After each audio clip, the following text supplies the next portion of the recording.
What is going on, everyone? Today we're going to be talking about an exciting game, Michigan Wolverines versus Illinois. Now, I am from Michigan, and I am not going to be biased. No way, I'm not biased. I think the Michigan Wolverines are frauds. I don't think they're going to win the national championships. March Madness, they're going to be out second round, third round. I don't even think they'll make it to the Elite Eight. Trust me on that. I'm a Duke fan, baby. Even though I'm from Michigan, I'm a Duke fan. Let's do some analysis on this game, all right? So, last 10, Michigan is 9-1. Illinois is 7-3. With the spread, Illinois are better because Illinois is 6-4, Michigan is 5-5. Now, points per game, Michigan generates 4 points per game more than Illinois. Now, let's look at field goal percentage. For me, college basketball games, I care about the field goal percentage the most. Because the thing about college games is you could be losing the first half and the second half, you go on a run. It's all about a run. College basketball is all about runs. First half doesn't even matter almost, all right? But field goal percentage-wise, Michigan is much better by 5%. At the 3, they're better. Now, this is where I think Illinois will dominate Michigan. If you guys watch that game against Duke, Michigan and Duke, we could see Duke using Cam Boozer, using their players to foul bait the heck out of Michigan. And guess what? They were making those free throws. Illinois, 79% from the free throw line.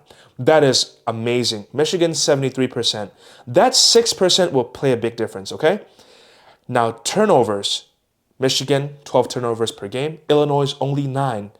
That shows a lot. That shows that Illinois is better at controlling the ball. All right? They might not be the best at field goal percentage. Not better than Michigan, of course.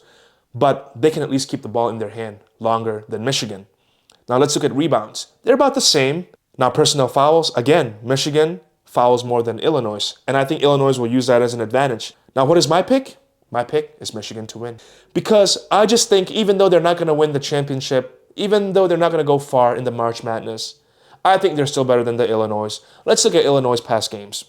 They lost against UCLA by 1 point. That right there made me lose my respect for the Illinois. That is horrible, guys. That's horrible. Now, Michigan beat Minnesota and Michigan lost to Duke. Guys, hear me out. Duke is in the top 3 of winning the championship. Losing to Duke by only 5 points is actually a really good thing. Cam Boozer is one of a kind. 5 points against Duke is actually pretty impressive. Losing to USC by 1 point is horrible. I am picking Michigan to win. I think they're better. Let's look at some of their players. Players like Lindeborg, players like Morez, and also the Mara dude, that tall dude. If he shot more, I feel like he'll score more, okay? What I mean is that his field goal percentage is actually pretty good. His field goal percentage right now is at about 66%. The problem with this guy is he's not shooting enough. I don't know what they're trying to do with him. I think he's just trying to get the ball. When he doesn't get the opportunity, he just passes to his guards and they score. But if he could shoot more, I really feel like this Michigan team would be deadly. He'd be like Wembanyama. Now, no. I'm not saying that he's the same level as him, but I'm saying he could play like that at the college level. I'm picking Michigan to win at the Illinois Stadium. Screw Illinois. Losing 1 point against UCLA is unacceptable.